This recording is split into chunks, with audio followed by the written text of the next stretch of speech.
네, 이번 주 도라포션의 말씀은 샤브옷 오순절 말씀입니다. 다음 주 오후 3시 예배 때는 룻기 말씀을 본격적으로 나누고요. 오늘은 오순절에 대한 말씀들 중에 룻기 말씀을 빼고 나누도록 하겠습니다. 먼저 샤브옷은 77절을 말하는 단어고요. 말씀 먼저 보겠습니다. 민수기 28장 26절 28, 26 시작. 77절 처음 익은 열매를 드리는 날에 너희가 여호와께 새 소재를 드릴 때에도 성회로 모일 것이요 아무 일도 하지 말 것이며. 아멘. 처음 익은 열매를 드리는 날에 너희가 새 소재를 드릴 때 성회로 모여라 말씀하시죠. 그래서 이번 주 금요일이 샤브옷 오순절이고 그 주일이 다음 주일이 성령 강림 주일이다. 이렇게 다 이어지고 있습니다. 샤브옷은 샤브아라고 하는 단어에서 나오는데요.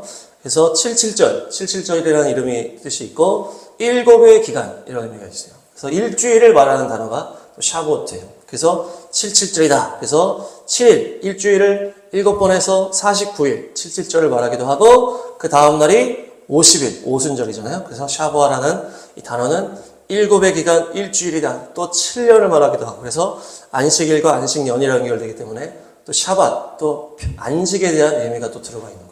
또 50은 또 신년이기 때문에 자유에 대한 의미가 또 들어가 있는 거죠. 그래서 우리가 또 샤브옷, 성령 강림주일. 그래서 성령님으로 말미암아 우리 영이 자유하게 되었다. 성령님으로 말미암아 우리 영이 안식을 누리게 되었다. 그것이 바로 오순절이라는 것입니다.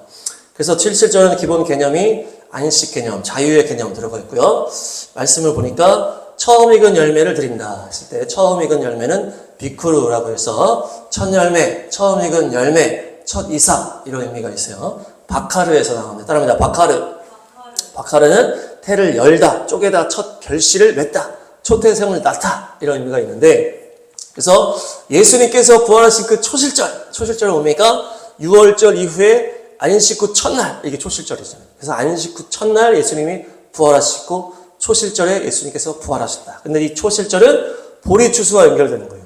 다음 보시면.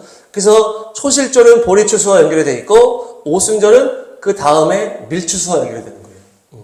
근데 곡물이 이제 보리에서 밀로 이 두 개만 바뀐 것이 아니고 또 다른 부분이 있어요. 그래서 초실절은 무엇이냐? 첫 단을 흔들어라. 이게 초실절이에요. 첫 단. 이 곡식 단을 말합니다. 단을 흔들어라. 이게 이제 이 초실절이에요. 초실절. 근데 이 오순절에 77절은 뭡니까? 이 추수하는 열매가 보리에서 밀도 바뀌었지만은 첫 열매라는 의미가 들어가 있어요. 첫 열매. 첫 단은 초실절이고 첫 열매는 이 77절이 되는 것이에요. 초실절은 곡식 단을 흔든다는 오순절은 실제 열매를 드린다. 이게 다른 거예요. 그래서 처음 익은 열매를 드린 날이 77절이다. 그래서 초실절, 부활절은 오순절로 완성이 된다. 부활절은 오순절로 완성이 된다. 따라합니다. 부활절은 오순절로 완성이 된다. 네, 그래서 그 뒤에 보니까 새 소재를 드린다 이렇게 하거든요. 이것은 하다시, 새로워지다, 새롭다, 새롭게 하다 이런 의미가 있어요. 그러니까 오순절에는 새롭게 되는 날이에요. 새롭게 되는 날. 네. 초실절은 첫 번째 단을 흔들어 바치면서 하나님께서 하신 그 놀라운 일을 선포하는 것이라면은 이 부활의 소식을 전하는 게 핵심이에요. 이 초실절에는. 근데 오순절에는 우리가 실제로 새롭게 되는 게 핵심이에요. 실제로 새롭게 된다. 그래서 우리가 열매로 드려지는 거예요. 우리가 새롭게 된 우리가 열매로 드려지는 것이 오순절입니다. 레위기 말씀 23장 17절 시작. 너희의 처소에서 10분의 2 에바로 만든 떡 2개를 가져다가 흔들지니 이는 고운 가루에 누룩을 넣어서 구운 것이요 이는 첫 요제로 여호와께 드리는 것이며. 아멘.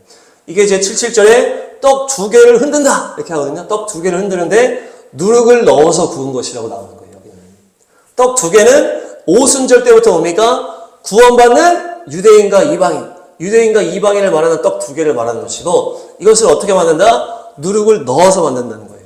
그러니까 이 누룩은 죄와 연결되잖아요. 그래서 죄인들이 구원받는 것이 이 출발하는 것이 바로 이 오순절 77절이라는 거예요. 이것을 선포하면서 흔드는 요제로 드려지는 만방에 알려라. 이제 죄인들이 구원받는다. 이 누룩을 넣은 떡 2개가 죄인들이 이제 구원받을 것이다. 유대인과 이방인 그 죄인들이었지만 그들이 이제 새롭게 되는 때가 이제 왔다. 흔드는 거예요. 그래서 이 6월절, 무교절, 초실절 이것은 다 어떤 겁니까? 무교병을 먹는 기간이라고. 무교병. 왜냐? 죄가 없으신 예수와께서 완성하신 이 절기라는 거예요. 죽으시고 부활하신 것이 다 예수와께서 죄가 없으신 분이잖아요. 누룩이 없는 분. 그분이 완성하신 것이 이 유월절이요, 무교절이요, 초실절이기 때문에 이때는 무교병을 먹는 거예요. 무교병을. 근데 이 오순절, 이 77절부터는 뭡니까? 죄인들이 구원받기 때문에 누룩을 넣은 떡을 먹는 것이에요. 그래서 죄인들이 이제 구원받을 거야, 새롭게 될 거야, 성령으로 새롭게 될 때가 왔도다 하면서 누룩 넣은 떡을 흔드는 것이에요. 그래서 초실절에서 오순절까지 완성되는 게 중요하다. 그래야 새로워지는 것이 완성이 딱 되는 것이에요. 초실절만 선포한다고 끝나는 게 아니라는 거죠. 부활하신 예수님이 시작하시면서 그 이후에 어떻게 하십니까? 40일 동안 부활하셔서 말씀을 가르치시잖아요. 그렇죠? 제자들에게 하나님의 나라를 가르치시고 이후에 10일 동안 예루살렘을 떠나지 말고 기도회 헌신해서 성령님을 기다려라 하시잖아요. 그래서 그 주님의 말씀, 하나님의 나라, 그 부활의 생명에 대한 말씀을 먹고 10일 동안 우리가 헌신함으로 기도에 들어가는 것이에요. 그렇게 해서 오순절이 완성이 되는 것이에요. 여기까지 가서 성령님이 임재를 하셔야만이 그 사람이 완전히 새롭게 됐다. 그래서 그 믿음이 여기서 완성이 되는 것이에요. 여기서. 수많은 사람들이 어떻습니까? 초실절에서 오순절까지 여기까지 가야 되는데 오순절까지 가지를 못하는 거예요. 그냥 자기 힘으로 종교적으로 문화적으로 그렇게 머리와 지식으로만 신앙생활하는 사람이 많다는 거예요. 초실절은 경험했어요. 예수님의 그 복음의 선포를 들었다는 거예요. 예수님께서 부활하셨다는 그 소식을 들었지만은 그들이 이후에 헌신된 기도 가운데, 그렇죠? 10일 동안의 헌신된 기도 가운데 성령님의 새로워지게 하심을 경험하지 못한 자들이 너무나 많다는 것이에요. 그래서 이 오순절이 그렇게 중요하다. 그래서 20세기부터는 누가 등장합니까? 오순절 교단이 들어가는 거예요. 오순절 교단이 그때부터 본격적으로 나타나는 거예요. 이 종말론의 이 상황에서는 듣고 내 힘만으로 돌파할 수 없다는 거예요. 성령님이 완전히 나를 사로잡는 게 교회와 이 어떤 신앙생활의 가장 핵심이라는 거예요. 그래서 오순절 교단이 나온 거예요. 20세기부터 오순절 교단, 늦은 비 부흥의 성령의 그 역사가 핵심 교단이 오순절. 우리나라도 순복음 우리 조영기 목사님 부흥의 핵심 인물이 되시는 거예요. 열방에서도 오순절 교단에서 그렇게 부흥의 역사가 터진다는 거예요. 우리나라도 오순절의 성령 충만함을 경험한 사람들이 장로교든 감리교든 어디든 들어가서 거기서 살리는 거예요. 성령 충만한 사람이 살리는 거예요. 그 성령 시대다 이렇게 하는 거예요. 그래서 보혈의 능력에서 시작하고 성령으로 완성되는 것이 초실절에서 오순절을 완성해야 된다. 그래서 나를 완전히 새롭게 만들어야 된다. 그것이 바로 첫사랑이요. 내가 완전히 주님으로 사로잡힌 그 새로운 출발을 말하는 것이죠. 우리가 성령님께서 하나님의 영이 우리 안에 들어오셨는데 그냥 똑같이 흘러간다는 것은 있을 수가 없다는 거예요. 죄가 끊어진다든지 내 심령이 새로워져서 기쁨, 감사가 넘친다든지 술, 담배가 팍 끊어진다든지 말씀이 막 꿀송이처럼 달게 먹게 된다든지 그렇게 새롭게 되는 변화가 있어야 된다. 그것이 오순절의 완성이라는 것이에요. 그 성령님께서 오셨다는 것은 새로운 역사, 첫사랑의 놀라운 그 달콤한 역사가 있어야 된다. 그 이후에 우리가 식을 때마다 또 어떻게 됩니까? 다시 새롭게 됩니다. 다시 새롭게 됩니다. 그래서 우리 또 다시 새롭게 될 줄로 믿습니다. 계속 새로워져야 될 줄로 믿습니다. 처음 딱 시작했다고 끝나는 것이 아니라 그랬죠. 계속 새롭게 가야 되죠. 그래서 그것이 없는 자들은 지식적인 신앙생활에 머무는 자들이 많다. 우리 또한 교회가 이 오순절에 새롭게 될 줄로 믿습니다. 돌이켜보니까 우리 교회 보니까 오순절마다 새로운 역사들이 우리 교회에도 있었다. 23년 오순절에는 그때 우리 세라자매 오셔가지고 그 자매도 새롭게 되면서 우리 또 교회에서 또 새로운 일들을 많이 했잖아요. 그래서 6개월 동안 함께 예배하고 찬양하고 산기도하고 막 이렇게 했어요. 그로 인해 많은 일이 있었고 24년 오순절 때는 또 어떤 게 시작됐습니까? 영광의 운반자 열방부흥교회를 주님께서 그때부터 시작하게 하신 것이에요. 엄청난 새로운 출발이었잖아요. 그래서 그 열방기도를 우리가 지금까지 달려가고 있는 것이고 작년 오순절 때는 그때 윤희자매 딱 오셔가지고 첫 침례 새로운 역사가 있었다는 것이에요. 이번 오순절에도 새로운 역사가 있을 줄 믿습니다. 그것을 위해서 우리가 기도로 준비해야 된다. 오순절은 우리가 새롭게 되는 것도 그 핵심이지만은 이것이 뭐 때문에 가능한 거예요? 주님이 임하시기 때문에 가능하다. 그래서 주님의 임하심이 핵심이에요. 오순절이에요. 오순절은 하나님께서 이 땅에 임하시는 절기다. 그래서 7을 7, 그래서 완전하신 그분이 또 7, 완전하신 타이밍에 7절이에요. 그래서 이 땅에 주님이 완전하신 그분이 완전한 타이밍에 임재하시는 것이 바로 오순절이다. 그래서 그 타이밍에 처음에 임재하신 날이 언제입니까? 시내산의 그 언약이에요. 시내산 언약. 이스라엘 백성들이 출애굽은 했지만은 아직 하나님의 백성 거룩한 민족으로 이 제대로 시작하지 못했던 거예요. 그 출애굽은 했지만 어디서 완성이 되는 거예요? 이 시내산에서 주님이 임재하시고 주님 앞에 언약식을 하면서 거룩한 나라 하나님의 백성으로 이 제사장 나라로 이때부터 딱 시작하는 거예요. 이때부터. 출애굽은 그때 했지만은 그때 완성된 게 아니고 이 오순절 때에 이 시내산에서 주님과 언약을 탁 맺으면서 거룩한 나라 제사장 백성으로 이때부터 시작하는 거예요. 그래서 그 언약식의 핵심이 뭡니까? 하나님의 임재잖아요. 임재. 말씀 보겠습니다. 출애굽기 19장 15에서 19, 15에서 19 시작. 모세가 백성에게 이르되 준비하여 셋째 날을 기다리고 여인을 가까이 하지 말라 하니라. 16. 셋째 날 아침에 우레와 번개와 빽빽한 구름이 산 위에 있고 나팔 소리가 매우 크게 들리니 진중에 있는 모든 백성이 다 떨더라. 17. 모세가 하나님을 맞으려고 백성을 거느리고 진에서 나오매 그들이 산기슭에 서 있는데 18. 시내산에 연기가 자욱하니 여호와께서 불 가운데서 거기 강림하심이라. 그 연기가 온기가와 연기같이 떠오르고 온 산이 크게 진동하며 19. 나팔 소리가 점점 커질 때에 모세가 말한즉 하나님이 음성으로 대답하시더라. 아멘. 얼마나 영광의 순간입니까? 이때가 오순절 때, 77절 때라는 거예요. 그래서 여기서 셋째 날 이렇게 표현하시잖아요. 왜 셋째 날이냐? 하나님의 임재는 준비해서 만나야 된다는 거예요. 준비해서.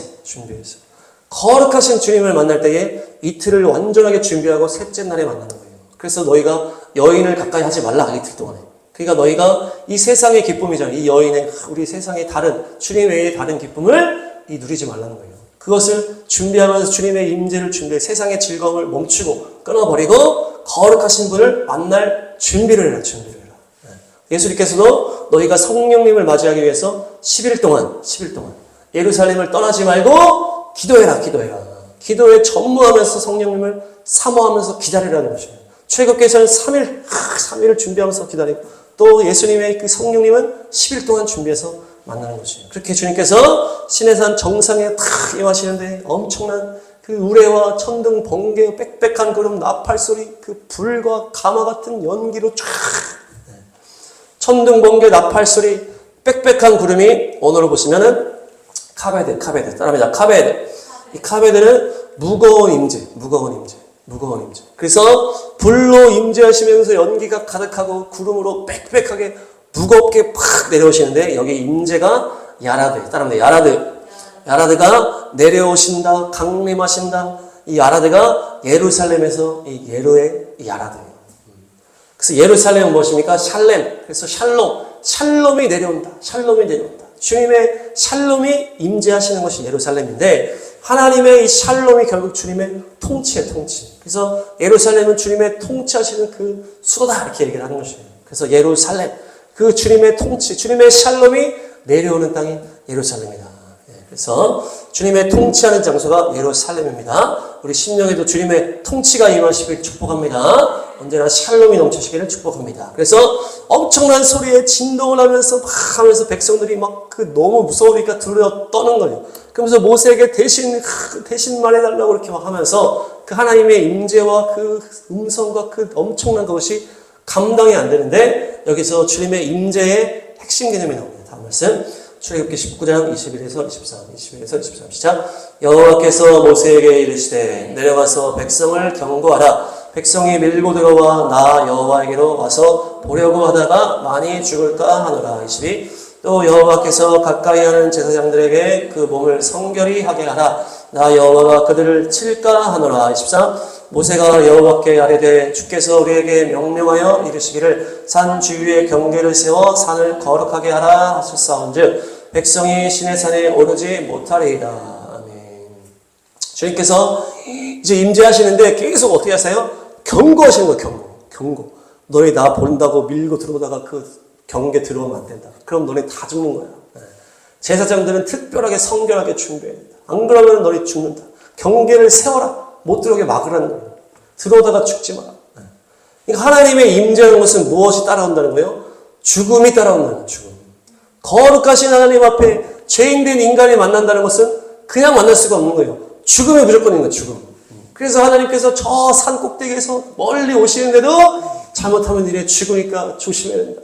허락된 모세만 이렇게 되는 거예요.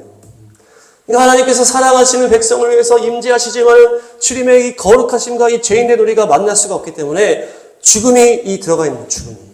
그래서 이 시내산의 사건이 무엇으로 완성이 되는 거예요? 예수님의 십자가 죽음 이후에 성령님의 임재로 연결이 되는 것이에요. 그것으로 완성이 되는 것이에요. 그냥 죄 용서받는 거는 재물, 짐승 재물로 태워서 주님 앞에 이렇게 나갈 수가 있지만은 그분의 거룩하신 영, 주님의 그 거룩하신 영이 죄인된 우리 심령에 들어오기 위해서는 재물로 되는 게 아니에요. 재물로 되는 게 아니고 주님의 하나님의 아들, 예수님의 그 생명값으로만, 그 죽음의 값으로만 우리 안에 주님이 임재하실 수 있다는 것이에요. 죽음으로 예수님의 십자가로 그것을 완성하셨기 때문에 주님의 영이 성령님께서 우리 안에 임재하실 수가 있다는 것입니다. 주님의 거룩하신 영이 우리 안에 들어온다는 게 이게 말이나 되는 얘기예요. 십자가의 보혈이 있기 때문에 성령님께서 우리 안에 들어오실 수가 있다는 것이에요. 그것이 없다면 이 죄인된 우리에게 주님의 거룩하신 영이 들어올 수가 없다.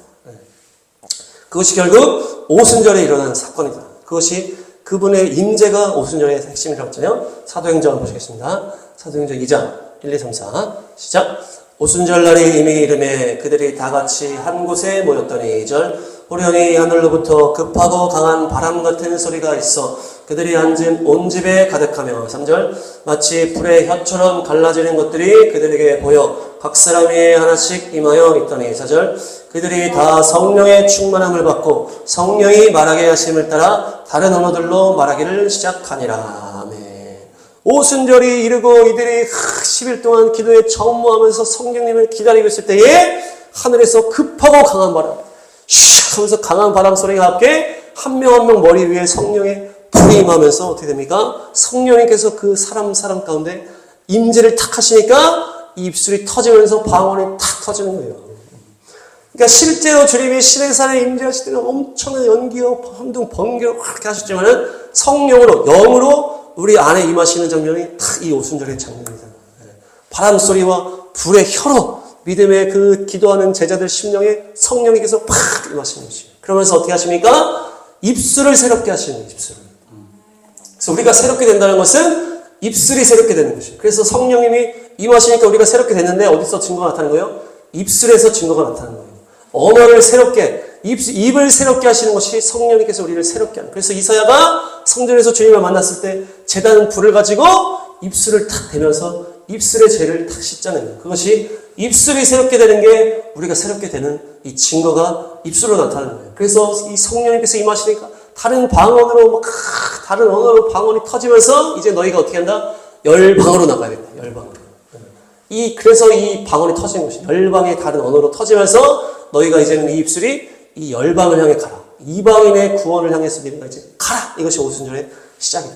그래서 열방을 향해 복음을 들고 달려가라. 이방인의 때가 열렸다. 그러면서 새 노래가 터져나오면서 어떻게 됩니까? 이 주님을 향한 감사와 사랑이 넘쳐나는 거 입술에서. 그래서 우리가 새롭게 된다는 것이 입술이 새롭게 되는 것입니다. 이번에도 입술이 더욱 깨끗하게 되실 줄 믿습니다. 입술이 더 믿음의 입술이 되시길 축복합니다. 새로운 입술이 되실 줄로 축복합니다. 그래서 이렇게 하나님의 이 영의 임재와 연결된 측면이 바로 에스겔 말씀이에요. 에스겔 1장 19, 20, 21 시작. 그 생물들이 갈 때에 바퀴들도 그 곁에서 가고 그 생물들이 땅에서 들릴 때에 바퀴들도 들려서 20 영이 어떤 쪽으로 가면 생물들도 영이 가려 하는 곳으로 가고 바퀴들도 그 곁에서 들리니 이는 생물의 영이 그 바퀴들 가운데에 있음이니라. 21 그들이 가면 이들이 가고 그들이 서면 이들도 서고 그들이 땅에서 들릴 때에는 이들도 그 곁에서 들리니 이는 생물의 영이 그 바퀴들 가운데에 있음이더라. 아멘. 에스겔 1장에 보니까 하나님의 임재 가운데 누가 나타나요? 네 생물이 나타나요. 네 생물. 이 네 생물은 누구와 연결되는 거예요? 성령 받은 우리와 연결되는 장면이 바로 이 네 생물이에요. 네 생물. 그래서 네 생물은 어떤 존재냐? 원어로 보면은 하이. 자, 따라합니다.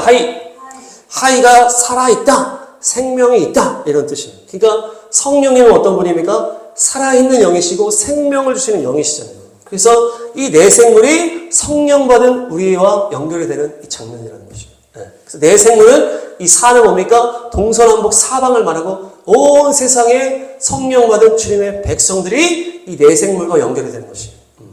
내생물은 실제 하는 이제 존재들이지만은 이 성령 받은 이 주님의 백성과 연결되는 그 존재라는 것입니다. 그래서 이 내생물은 어떤 존재예요? 하나님의 구원의 역사를 이루는 것이 이 내생물이에요. 내생물. 그래서 주님께서 구원의 역사, 주님의 영광에 임재를 할 때 주님을 호위하는 이 존재들이 내생물이에요. 내생물. 주님의 영광에 임재하면서 이동하실 때 내생물이 주님을 호위해요. 근데 이들이 계시록에도 나오잖아요. 내생물. 그래서 구원의 역사를 이루는 것이 내생물이고 그것을 방해하는 것이 내 말이라고 했잖아요. 그래서 뭡니까? 그들이 보디가드 같은 존재, 주님의 영광의 호위, 보디가드 같은 존재인데 그 존재들이 무엇에 의해서 움직인다? 영에 의해서 움직인다. 지금 그 장면이 여기 나오는 거예요. 영이 움직이면은 이 생물이 따라간다. 이렇게 하는 거예요. 영이 가면 생물들도 움직이고 바퀴들도 들려진다. 이 다음 게 그 영이 바퀴 안에 있더라. 이렇게 하거든요. 그러니까 생물들이 있고 바퀴가 있고 바퀴 안에 영이 있다는 거예요. 그래서 이것이 뭡니까? 이것이 우리 성령 받은 사람을 이제 얘기하는 거예요. 사람. 그래서 생물이 있고 바퀴가 있고 그 안에 영이 있다. 이 바퀴라는 것이 생물 밑에 이 바퀴가 있다는 건데 이것이 뭡니까? 영혼 육으로 연결이 되는 거예요. 영혼 육. 내 생물은 이 보여지는 인간이라고 했을 때 이 바퀴라는 건 뭡니까? 우리의 내적인 영혼, 혼적인 이 영혼을 말하는 것이에요. 그리고 그 안에 성령님의 그 영이 들어가 있다. 바퀴 안에 영이 들어가 있다. 그래서 영이 움직이는 대로 바퀴도 움직이고 내 생물이 같이 다 움직이는 거예요. 그러니까 성령 받은 우리는 뭡니까? 성령님의 인도하심을 따라 움직이게 된다고 이 내 생물의 이 움직임을 보면서 다 이제 연결해 주는 거예요.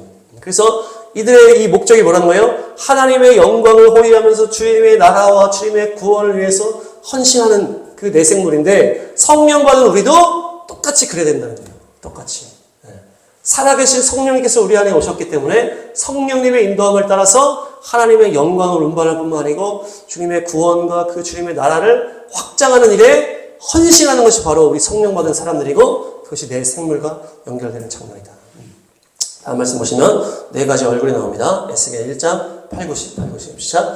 그 사방 날개 밑에는 각각 사람의 손이 있더라. 그 네 생물의 얼굴과 날개가 이러하니 9절 날개는 다 서로 연하였으며 갈 때에는 돌이키지 아니하고 일제히 앞으로 곧게 행하며 10절 그 얼굴들의 모양은 넷의 앞은 사람의 얼굴이요 넷의 오른쪽은 사자의 얼굴이요 넷의 왼쪽은 소의 얼굴이요 넷의 뒤는 독수리의 얼굴이니 아멘. 그래서 이 네 생물이 얼굴도 네 개고 네 명이 붙어다니는 거예요. 그래서 날개 밑에 손이 있다. 그리고 정면이 사람이잖아요. 그러니까 무엇을 말합니까? 사람과 연결되는 존재라는 거예요. 이 네 생물이 사람과 연결되는. 맨 얼굴이 사람이니까 맨 앞에가. 그리고 그들의 날개 밑에 손이 있다는 거예요. 그러니까 우리가 성령을 받으면 어떻게 되는 거예요? 이 날개가 생기는 거예요. 우리가 지금 손이 있지만 지금 날개가 여기 있어. 날개가 있는 거죠. 그래서 이 날개는 뭡니까? 영의 날개. 영의 일을 할 수 있고 영의 일을 우리가 영으로 날아다니면서 할 수 있다. 그래서 내 생물과 연결이 되는 것인데 이 뭡니까? 이 날개가 서로 다 연결이 되어 있으면서 갈 때는 돌이키지 않고 함께 쫙 움직인다. 이것이 뭡니까? 이 성령 안에서 함께 움직인다는 거예요. 이 모든 성도들이 성령 안에서 연합해서 함께 움직인다. 이것이 내 생물이 다 날개가 연하여서 함께 움직인다. 이렇게 하는 것이 성령 안에 주님께서 우리를 묶어 놓으셨다. 성령 안에 성도들이 하나다. 이렇게 얘기를 하시는 것이고 이 얼굴이 네 개인데 뭡니까? 앞에는 사람이고 사람이 메인이라 뜻이고 오른쪽은 사자다. 사자. 그래서 우리가 성령을 받으면 어떻게 된 거예요? 사자같이 용맹스러워지는 거예요. 사자는 어떤 동물이에요? 두려움이 없는 동물이 사자예요. 그래서 사자가 그 핵심, 두려움이 없다는 게 핵심이에요. 그래서 동물의 왕이라는 거예요. 예수님도 연결이 되는 것이고. 그래서 이 사자, 우리가 성령을 받으면 두려움이 없어지는 것이 성령 받은 사람이라는 거예요. 사자같이.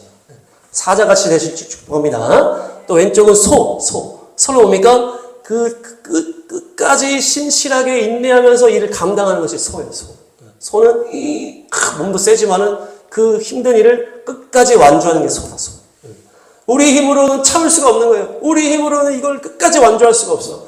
근데 성령님이 오시면 우리가 소처럼 끝까지 승리할 수가 멈추지 않고 그냥 묵묵히 할 수 있는 그 힘이 성령으로부터 나온다는 거예요. 그 다음 보시면 독수리가 뭡니까? 독수리가 성령님이 오시면 독수리처럼 우리가 날아올라서 어떻게 된다? 눈으로 쫙 보는 거예요. 독수리가 사람보다 4배에서 8배가 시력이 좋다는 거예요. 그래서 쫙 위에서 먹이를 쫙 보면서 눈으로 쫙 보다가 바람 날개를 타고 슉 와가지고 먹이를 딱 잡잖아요. 그리고 저처럼 우리가 뭡니까? 주님의 눈을 가지게 된 거예요. 주님의 눈. 이 독수리는 주님의 눈, 영의 눈이 열린다는 것이. 그래서 하늘에서 그 영의 눈을 보고서 하나님의 일을 감당하면서 독수리처럼 쫙 주님의 일을 한다는 것이. 성령으로 말미암아. 성령이 없으면 이렇게 못한다는 거예요. 성령님이 오셔야 영의 눈이 열리고 이거 인내로 끝까지 완주할 수 있고 담대하게 용맹해질 수가 있다. 그래서 이 내 생물이 성령 받은 사람과 연결이 되는 것입니다. 내 생물과 같이 강하고 용맹하고 영의 눈이 열리고 끝까지 승리하는 모두가 될 줄 믿습니다. 마지막에 예수님의 요한복음 말씀. 예수님의 요한복음 말씀. 요한복음 4장 22에서 24. 시작.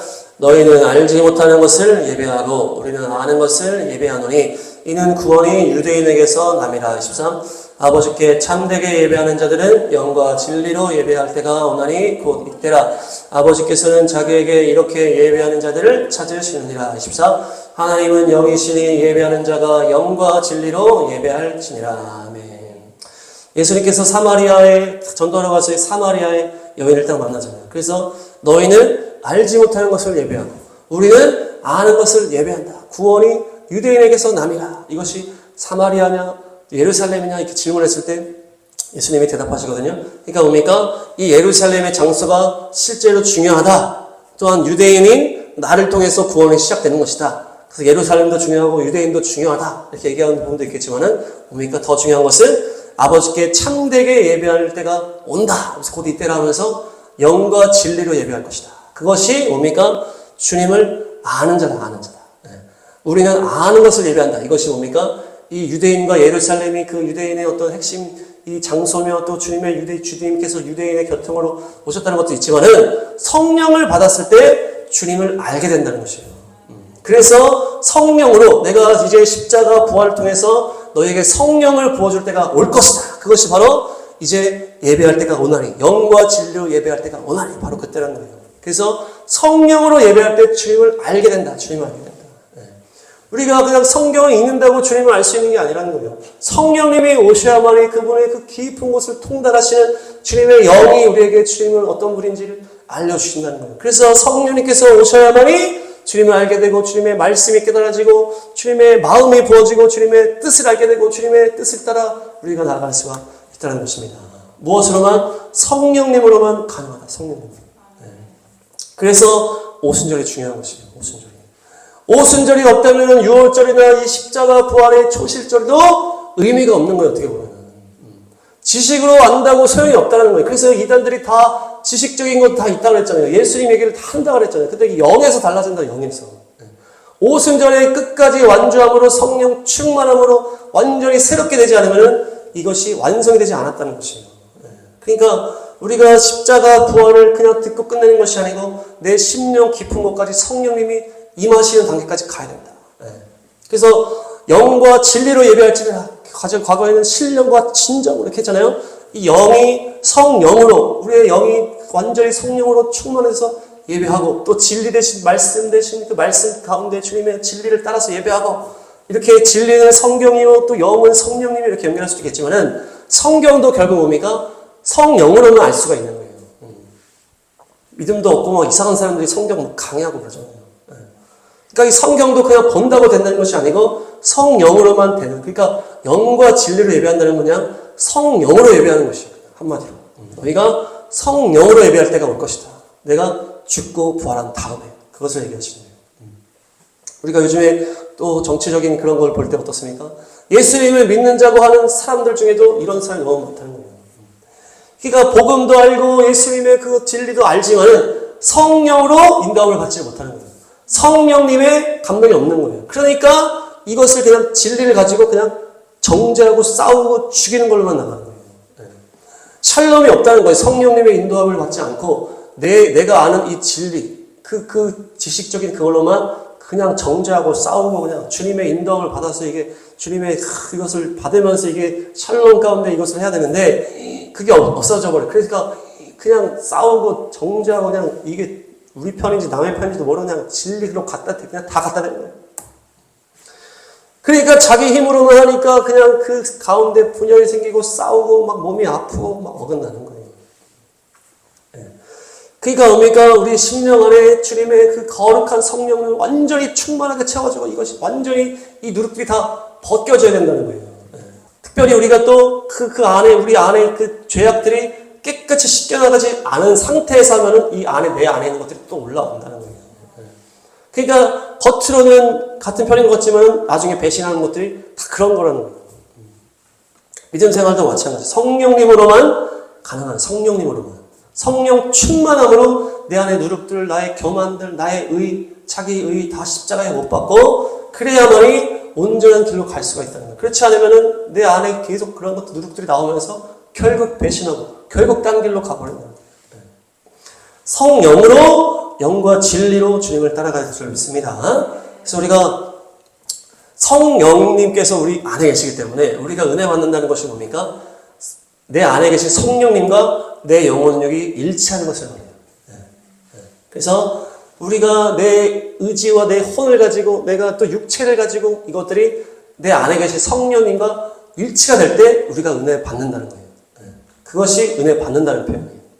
그냥 감정적인 것이 아니고 내 안에 성령님께서 계시기 때문에 성령님이 기뻐하는 방향으로 내 삶이 막 들여지고 있을 때 내가 은혜를 받는 거예요. 그때.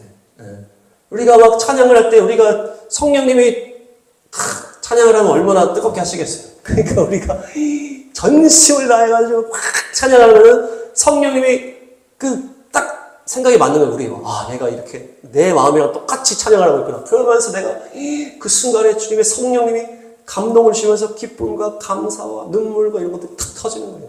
기도를 할 때도 성령님의 기도하면 얼마나 간절히 기도하시겠어요. 근데 우리 혼적으로 기도를 하니까 대충대충 기도하는 거예요. 그런데 우리가 전심으로 막 기도하다 보면 성령님께서 그렇지 이렇게 전심으로 기도해야 되는 거야. 그러면서 그때 은혜를 받는 거예요. 내 안에 성령님과 우리가 영혼력이 일치될 때 그때 은혜를 받는 거예요. 그때 주님께서 역사를 하시는 것이에요. 찬양도 마찬가지죠. 그리고 기도도 마찬가지고 말씀도 마찬가지고 내 육체가 주님의 이 성령님이 기뻐하는 그 방향으로 갈 때 그때 이 심령에서 기쁨이 팍 터지는 게 그게 은혜 받는 거예요. 그냥 내 감정에 위로받는 혼적인 위로가 아니고 내 안에 성령님이 계시기 때문에 성령님과 딱 일치가 될 때 은혜를 받는 거예요. 그래서 옛날에도 제가 주님이 호텔에서 이제 일하고 있는데 호텔에서 팁을 받았다 그랬죠. 팁을 딱 받았는데 이 팁을 많이 받은 거예요. 근데 팁을 받는 순간에 내가 이제 출퇴근하면서 보는 어떤 그 길에서 이렇게 힘들게 있는 분이 있다는 거예요. 국거라는 이런 분이 있는데 그분이 팍 생각이 나는 거예요. 누가 주신 거예요? 성령님께서 탁 생각나게 하신 거죠. 그래서 제가 이거를 아깝지만 갖다 드려야 되겠다. 그래서 가면서 이제 편지 써가지고 예수님의 복음에 막 편지 써가지고 그 돈이랑 같이 그분한테 탁 주면서 탁 갔는데 기쁨이 속에서 팍 넘치는 거예요. 그러니까 성령님께서 야 내가 너한테 감동을 주고 이렇게 하라고 했더니 네가 이렇게 순종을 했고 그러니까 성령님이 팍 기뻐하시니까 내가 기쁨이 넘치면서 은혜를 막 받는 거예요. 그러니까 우리가 예수님의 십자가 부활로 인해서 성령을 받은 다음에는 내가 은혜 받고 이 모든 기준이 성령님의 기준이 되는 거예요. 성령님이. 그래서 내 혼적인 영역, 육적인 영역이 성령님과 완전히 일치할 때 은혜를 받고 기쁨이 감사와 넘치는 거예요. 성령님으로 완전하게 충만하게 되시길 바랍니다. 성령님께 완전히 드려진 삶이 되시기를 축원합니다. 정리합니다. 오순절은 초실절부터 이 7일을 7번 세어서 7, 7이다 49다. 그래서 그 다음날 50이 희년의 숫자다. 그래서 초실절에서 그냥 복음의 선포를 듣고 끝나는 것이 아니고 헌신을 하고 기도함으로 성령님이 우리 안에 들어오심으로 그래서 오순절까지 돌파해야 완성이 된다. 그래서 초실절은 흔들어 바치는 날이라면 새롭게 된 열매를 바치는 것이 오순절이다. 그래서 우리가 성령 받아서 새롭게 된다. 또한 이 빵 2개, 누룩에 있는 빵 2개는 유대인과 이방인 안에서 죄인들이 이제는 구원받는다고 선포하는 것이고 그래서 우리 인간이 새롭게 되는 날이기도 하지만은 하나님께서 임재하시는 날이 오순절이다. 그래서 하나님께서 임재하셔야만 우리가 새롭게 되는 거다. 그래서 이스라엘 백성들이 출애굽한 다음에 이 시내산 언약식을 하면서 제사장 나라 거룩한 백성이 완성이 되는 것이다. 그래서 이스라엘 민족이 그때부터 탁 시작이 되었던 것이고 그때 주님이 임재하실 때 엄청난 임재 가운데 오는데 사람들이 두려워하면서 그 주님께서도 가까이 오지 말라. 너희가 죽을 수 있다. 그러면서 하나님의 거룩한 임재는 우리가 3일을 준비해야 될 뿐만 아니고 죽음이 연결됩니다. 그래서 주님께서 우리 안에 들어오시기 위해서는 예수님의 십자가, 예수님의 죽음으로만 성령님께서 우리 안에 들어오실 수가 있었다. 그래서 그 모든 역사가 이 오순절에서 탁 완성이 됐다는 거예요. 그래서 희년이 탁 완성이 되면서 성령님께서 우리 안에 오시는 역사가 일어난다. 그래서 오순절은 주님의 임재다. 에스겔 1장에 보니까 성령 받은 사람이 내 생물과 같이 사는 것이다. 그래서 살아있는 영의 인도함을 언제나 받으면서 구원과 주의 나라의 호위 무사가 되어서 사자와 같이 영맹하게 또 소와 같이 또 묵묵하게 끝까지 성실하게 독수리와 같은 눈을 가지고 영의 눈을 가지고 날개를 날고 날아다니면서 주의 일을 헌신하고 그렇게 해서 주님의 나라와 뜻을 이루는 삶을 사는 것이 성령 받은 자들이다. 또한 사마리아 여인에게 말씀하신 것처럼 영과 진리로 예배하는 것이 결국에는 주님을 아는 것인데 성령님으로만 가능하다. 그래서 우리가 내 안에 계신 성령님의 모든 것에 우리가 굴복되고 주님 앞에 우리의 혼적인 육적인 것들이 다 성령님께 굴복될 때 우리가 기쁨 가운데 승리하게 될 줄로 믿습니다. 이번 오순절에 승리와 돌파가 넘치게 될 줄로 믿습니다.